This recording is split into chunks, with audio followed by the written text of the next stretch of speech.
નમસ્કાર મિત્રો, આજે આપણે થોડીક આગળ વાત કરીએ રાસાયણિક પ્રક્રિયાની અંદર હેલો આલ્કેન સંયોજનોની રાસાયણિક પ્રક્રિયાની અંદર આપણે એક પ્રક્રિયા જોઈ હતી SN2 પ્રક્રિયા, જે ખાસ કરીને કેન્દ્ર અનુરાગી વિસ્થાપન પ્રક્રિયાની અંદર બે પ્રકારની ક્રિયાવિધિ હતી. તેમાંથી આપણે એક જોઈ ગયા SN2 પ્રક્રિયા. થોડુંક યાદ કરીએ, SN2 પ્રક્રિયા દ્વિતીય ક્રમની પ્રક્રિયા હતી. કેમ? તો કે સબસ્ટ્રેટ અને ન્યુક્લિયોફાઇલ બંનેની સાંદ્રતા ઉપર આધાર રાખે તેવી પ્રક્રિયા એટલે SN2 પ્રક્રિયા. માટેને દ્વિતીય ક્રમ, બંને ઉપર આધાર રાખતું માટે આપણે કહેતા દ્વિતીય ક્રમની પ્રક્રિયા. આજે આપણે કેન્દ્ર અનુરાગી વિસ્થાપન પ્રક્રિયાની અંદર બીજી પ્રક્રિયા જે SN1 પ્રક્રિયા,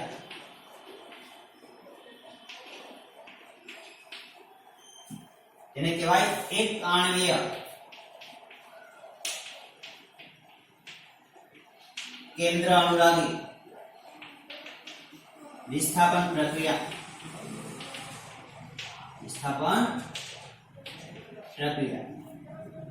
આગળની જે પ્રક્રિયા જોઈ તે હતી દ્વિઆણ્વીય કેન્દ્ર અનુરાગી વિસ્થાપન પ્રક્રિયા SN2 પ્રક્રિયા. આજે જોવાના તે SN1 પ્રક્રિયા એક આણ્વીય કેન્દ્ર અનુરાગી વિસ્થાપન પ્રક્રિયા. અહીં પણ આપણે કેન્દ્ર અનુરાગી વિસ્થાપન એટલે કે ન્યુક્લિયોફાઇલ જે વધારે ઇલેક્ટ્રોન ધરાવતા હોય તેવા પ્રક્રિયક તેની હેલો આલ્કેનમાં રહેલા કાર્બન ઉપર આપણે આક્રમણ કરાવીશું, પણ એની ક્રિયાવિધિ કંઈક અલગ હશે. એટલે કે કોઈ પણ એક પ્રક્રિયકની સાંદ્રતા ઉપર આધાર રાખશે, માટે એને કહેવાય એક આણ્વીય કેન્દ્ર અનુરાગી વિસ્થાપન પ્રક્રિયા. તો આપણે સાદી પ્રક્રિયા લઈ અને તેની જ આપણે SN1 પ્રક્રિયા દર્શાવીએ તો તૃતીયક બ્યુટાઇલ બ્રોમાઇડ એની પ્રક્રિયા આપણે જોઈએ. આપણી ટેક્સ્ટ બુક ની અંદર આપેલી તૃતીયક બ્યુટાઇલ બ્રોમાઇડ.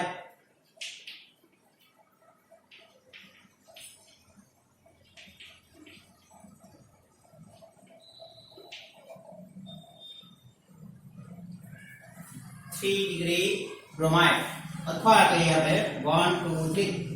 તો બે નંબરના કાર્બન પર મિથાઇલ હોય અને બ્રોમિન હોય તો તમે 2 bromo 2 methyl 2 bromo 2 methyl propane અમારી પીસ નામ થયું, અથવા 3 ડિગ્રી બ્રોમાઇડ એ રીતે પણ તમે કહી શકો. તો તમારા માટે સબસ્ટ્રેટ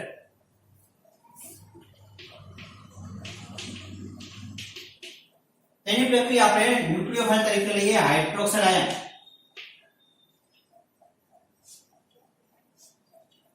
તો હાઇડ્રોક્સાઇડ આયન તમારા માટે શું છે? ન્યુક્લિયોફાઇલ.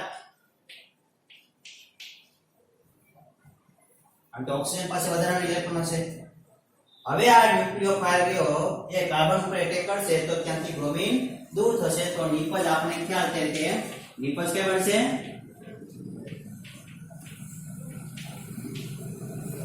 द्वितीयक butyl alcohol.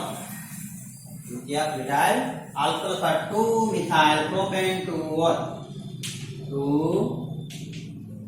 remember 1 2 3 2 methyl propane 2 what. અને ત્યાંથી કાર્બન સાથે જોડાયેલો બ્રોમિન તો ત્યાંથી દૂર, એટલે બ્રોમાઇડ આયન થશે દૂર થશે. તો જે રીતે તમે પહેલી પ્રક્રિયા જોઈ હતી એ જ રીતે અહીં પણ તમે કોઈ હેલો આલ્કેન લઈ તેની પ્રક્રિયા ન્યુક્લિયોફાઇલ સાથે કરાવીએ તો આની અંદર જે પ્રક્રિયા થાય SN1 પ્રક્રિયા થાય. કેમ? તો એની વાત આપણે કરીએ તો કે આ જે પ્રક્રિયા રહી ખાસ કરીને ક્રિયાવિધિ રીતે જોવો તો બે સ્ટેપમાં બે તબક્કાની અંદર થશે. તો બે તબક્કાની અંદર થશે તો એ આપણે જોતા જઈએ કે પહેલા સ્ટેપમાં કઈ રીતે પ્રક્રિયા થાય, બીજા સ્ટેપમાં કઈ રીતે થાય. તો આ પ્રક્રિયા મિત્રો 2 બ્રોમો 2 મિથાઇલ પ્રોપેન ની 2 મિથાઇલ પ્રોપેન 2 ઓલ માં રૂપાંતર થાય તો કઈ રીતે થઈ જાય તો એની વાત કરીએ આપણે. તો ક્રિયાવિધિના બે સ્ટેપ આપણે જોઈએ.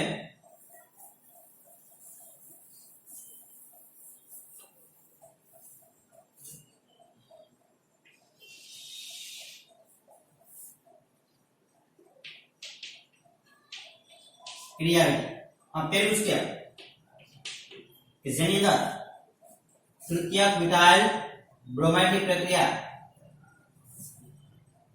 પહેલું સ્ટેપ રહ્યું है ધીમું સ્ટેપ હશે અને પ્રતિવર્તી હશે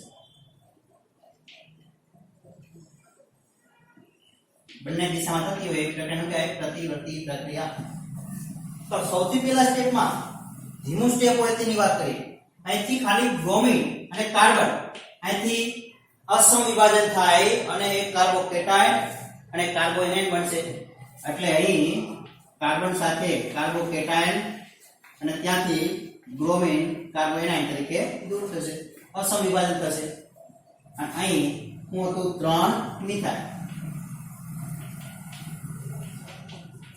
તો સૌથી પહેલા કાર્બોકેટાઇન બન્યો પછી કયો કાર્બોકેટાઇન કહેવાય તૃતીયક કાર્બોકેટાઇન કેમ તો કે કાર્બોકેટાઇન જે કાર્બન સાથે જોડાય તે બીજા 3 કાર્બન સાથે જોડાય માટે કહેવાય તૃતીયક કાર્બોકેટાઇન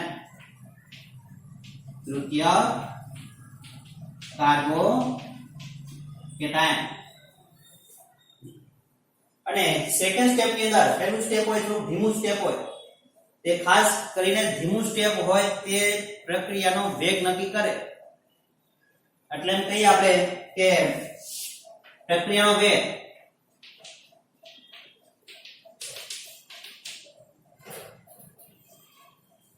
કોના પર આધાર રાખે તો તમે જોવો છો અહીં પહેલા સ્ટેપ ની અંદર ક્યાંય ન્યુક્લિયોફાઇલ હજી ક્યાંય એડ થયેલું નથી ખાલી સબસ્ટ્રેટ તેનું ખાલી અસમ વિભાજન થયું છે એટલે અહીં કોઈ ન્યુક્લિયોફાઇલ કોઈ ભાગ લેતો નથી એટલે એની સાંદ્રતા ઉપર આધાર રાખશે નહીં પરંતુ ખાલી ઓનલી સબસ્ટ્રેટ ઉપર આધાર રાખે માટે પ્રક્રિયાનો વેગ ખાલી કોના ઉપર આધાર રાખશે સબસ્ટ્રેટ ઉપર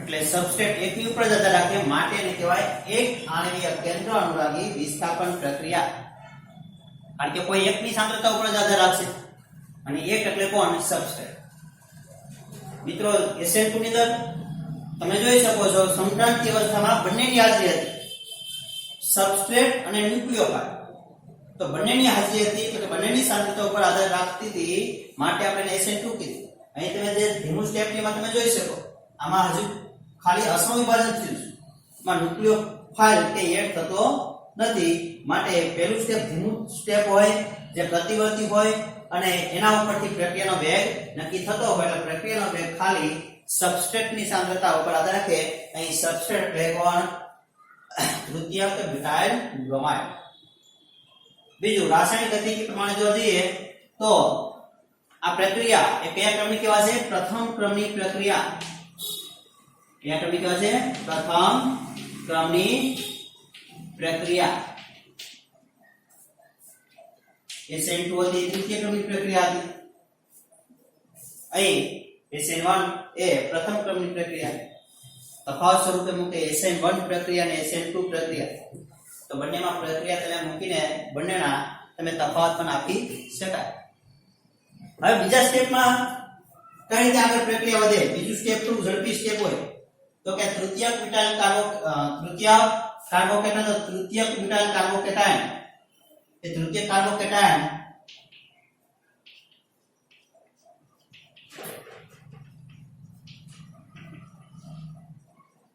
ડિગ્રી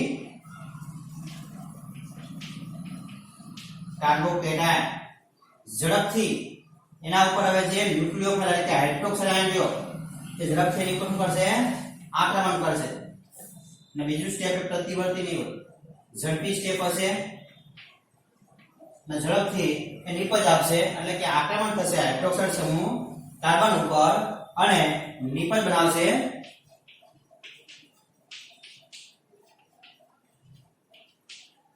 તૃતીયક બ્યુટાઇલ આલ્કોહોલ અથવા કહેવાય 3 degree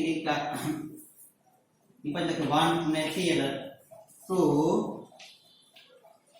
methyl propane 2 what propane 2 what તો મિત્રો પહેલું સ્ટેપ જે એ અગત્યનું સ્ટેપ ધીમું સ્ટેપ પ્રતિવર્તી જેના ઉપરથી આપણે નક્કી કરી શકીએ કે પ્રક્રિયાનો વેગ હોય કોના ઉપર આધાર રાખે, તો ખાલી સબસ્ટ્રેટની સાંદ્રતા ઉપર આધાર રાખે. કારણ કે અહીં તમને પહેલા સ્ટેપની અંદર ધીમું સ્ટેપ હોય, તેની અંદર તૃતીય કાર્બોકેટાયન બને, તો અહીં ક્યાંય ન્યુક્લિયોફાઇલ જોડાતો નથી, માટે ખાલી એકની સાંદ્રતા ઉપર આધાર રાખે, માટેની કહેવાય SN1 પ્રક્રિયા. અને બીજા સ્ટેપની અંદર ઝડપથી હાઇડ્રોક્સાઇડ સમૂહ હોય એ કાર્બન ઉપર આક્રમણ કરશે અને નિપજ બનાવશે 2-મિથાઇલ પ્રોપેન 2-4. અહીં પણ આપણે વાત કરીએ કે SN1 પ્રક્રિયા ઝડપી કેમાં થાય? ઝડપથી SN2 માં આપણે વાત કરી હતી કે સામાન્ય આલ્કાઇલ હેલાઇડ હોય તેની અંદર SN2 પ્રક્રિયા હોય ઝડપી હોય. અહીં એનથી રિવર્સ ઊંધું કે SN1 પ્રક્રિયા હોય કે 3 ડિગ્રી આલ્કાઇલ હેલાઇડ હોય એમાં ઝડપી હોય, એટલે SN1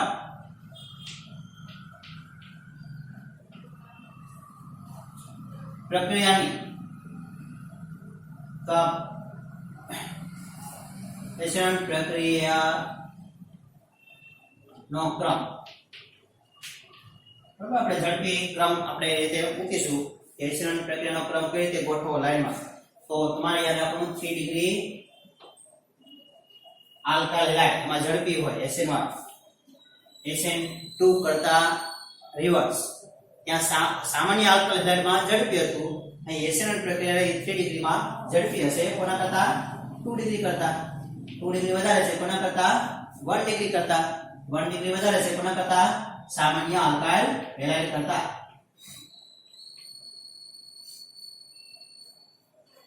તો આ રીતે ક્રમ પણ તમને જો માંગ્યો હોય MCQ ની અંદર, તો તમને એ પણ ખબર હોવી જોઈએ કે SN1 પ્રક્રિયા કેમાં ઝડપી થાય, કેમાં મુશ્કેલ હોય, અને SN1 પ્રક્રિયા. તો આ રીતે તમારે ખાસ બતાવવાનું. બીજું કે આ પ્રક્રિયાની અંદર તમે જે કાર્બોકેટાયન બન્યો એ ખાસ કરીને કયા પ્રકારનો કાર્બોકેટાયન છે, પ્રાથમિક, દ્વિતીય કે તૃતીય, એના ઉપર પણ આધાર રાખે. 3 ડિગ્રી કાર્બોકેટાયન હોય એ ઝડપથી એની પર આક્રમણ કરશે ન્યુક્લિયોફાઇલ. કેમ? તો કે અહીં તૃતીય કાર્બોકેટાયનની સ્થાયીતા વધુ હોય, એટલે કાર્બોકેટાયનની સ્થાયીતા ઉપર પણ આધાર રાખે. SN1 પ્રક્રિયા કાર્બોકેટાયનની સ્થાયીતા પર આધાર રાખે. એટલે તમને કાર્બોકેટાયનની સ્થાયીતા તમે 11મા ધોરણની અંદર ભણ્યા હશો. 3 ડિગ્રી કાર્બોકેટાયનની સ્થાયીતા વધુ હોય તો એની અંદર SN1 પ્રક્રિયા હોય એ ઝડપી થાય. કોની હિસાબે છે?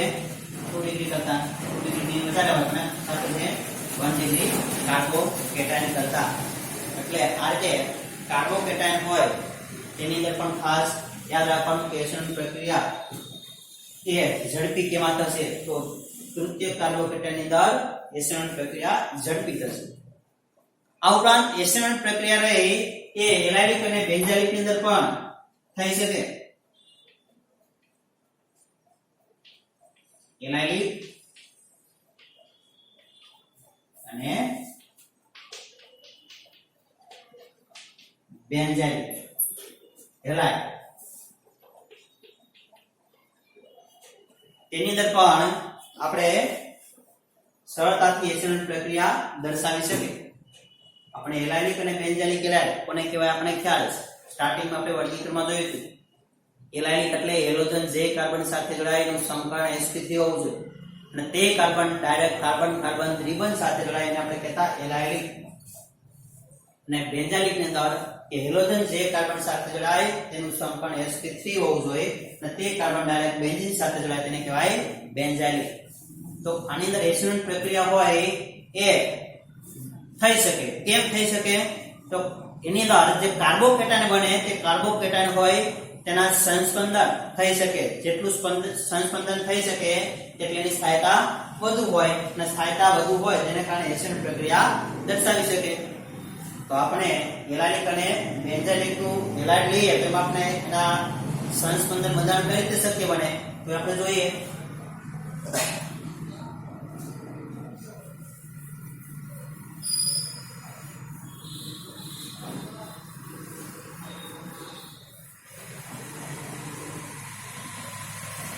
પેલા જોઈએ એલાઇનિક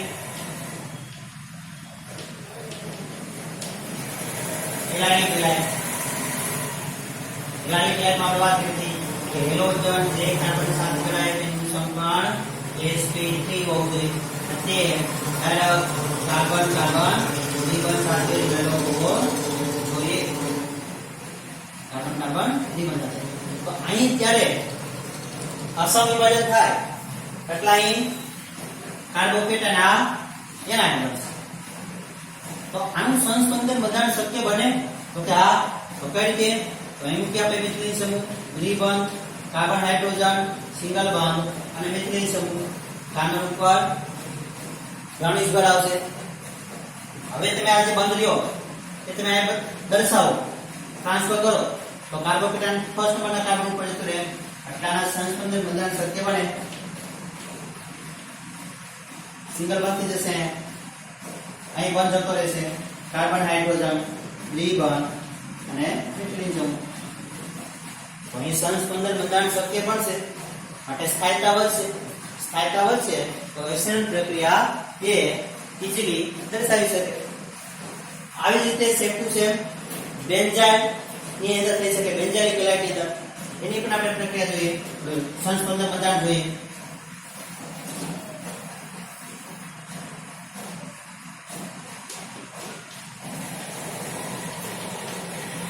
બેન્ઝાઇલ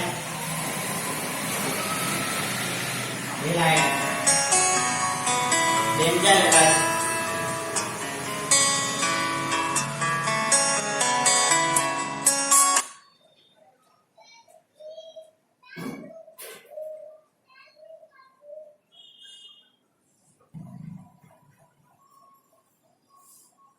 તો બેન્ઝાઇલ એલાઇડ ની અંદર આપણે કહીએ કે હેલોજન જે કાર્બન સાથે જોડાય તે ડાયરેક્ટ બેન્ઝીન સાથે જોડાતો હોય આપણે કહેતા બેન્ઝાઇલિક આનું સંકરણ sp3 હોવું જોઈએ અહીંથી આપણે અસમવિભાજન કરીએ એટલે કાર્બન ઉપર ધન આવશે અહીંયા ઋણ તો આની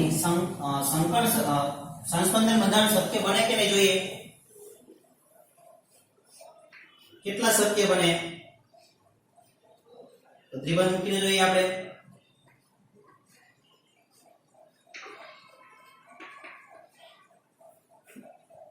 હવે હું આ ત્રિબંધ લ્યો એ ત્રિબંધમાં દ્વિબંધ બતાવું ટ્રાન્સફર કરું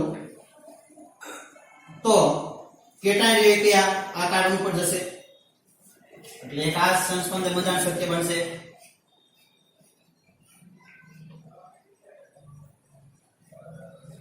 અહીં દ્વિબંધ એક બંધ હતો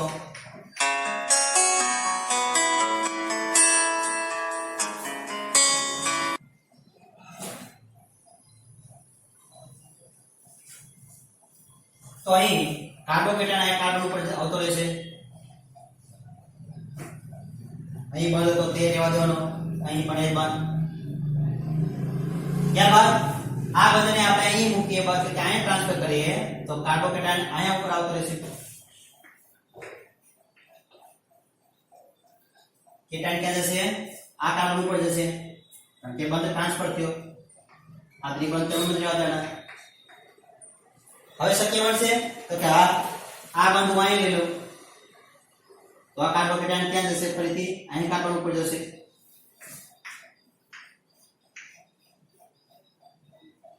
આ બંધ અહીં આવી ગયો અહીં કાર્બન ઉપર કેટાયન આવશે હવે શક્ય બનશે તો કે આ કેટાયન લ્યો એ ફરીથી અહીં દ્વિબંધ બનાવે તો આ બંધ તૂટશે ફરીથી કાર્બન ઉપર ધન વિભાગ જતો રહેશે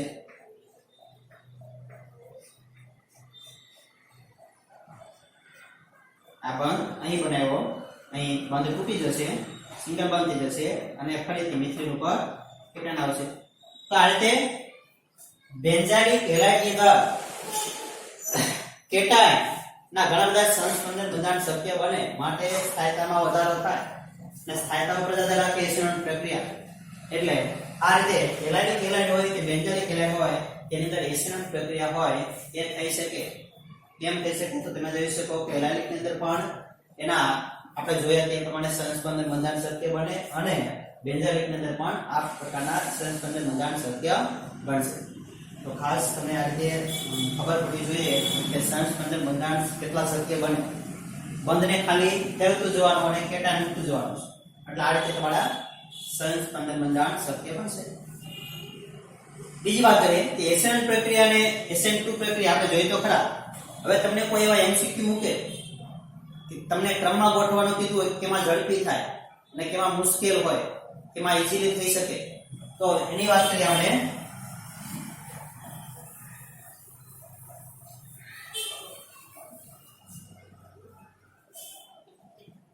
C degree halide, 2 degree halide, 1 degree halide અને સામાન્ય હેલાઇટ. તો તમને આ રીતે આપણે 3 ડિગ્રી, 2 ડિગ્રી, 1 ડિગ્રી અને સામાન્ય હેલાઇટ હોય તો આપણે આગળની જે પ્રક્રિયા SN2 જોઈએ તે ધીમી ઈઝીલી કેમાં થઈ શકતી? સામાન્ય હેલાઇટમાં. એટલે આ બાજુ જોઈએ 3 ડિગ્રી હેલાઇટ થી સામાન્ય હેલાઇટ તરફ જઈએ એમ SN2 પ્રક્રિયા ઈઝીલી થઈ શકે. SN2 પ્રક્રિયા ઈઝીલી થાય. એટલે એરો તમારી આ રીતે લખવાનું, એરો જે બાજુ આગળ વધે તે બાજુ સરળતાથી થઈ શકે. ને આનાથી વધુ એટલે કે રિવર્સ, કે આ બાજુ એરો રહ્યો સામાન્ય હેલાઇટ થી 3 ડિગ્રી હેલાઇટ તરફ જઈએ એમ કઈ પ્રક્રિયા ઈઝીલી થઈ શકે? SN1 પ્રક્રિયા સરળતાથી થઈ શકે. તો આ રીતે તમને કોઈ પણ હવે MCQ માં આ રીતે હેલાઇટ આપેલા હોય તો તમને પહેલા તો ખબર હોવી જોઈએ કે કયા પ્રકારનો હેલાઇટ છે. 1 ડિગ્રી, 2 ડિગ્રી, 3 ડિગ્રી કે સામાન્ય હેલાઇટ.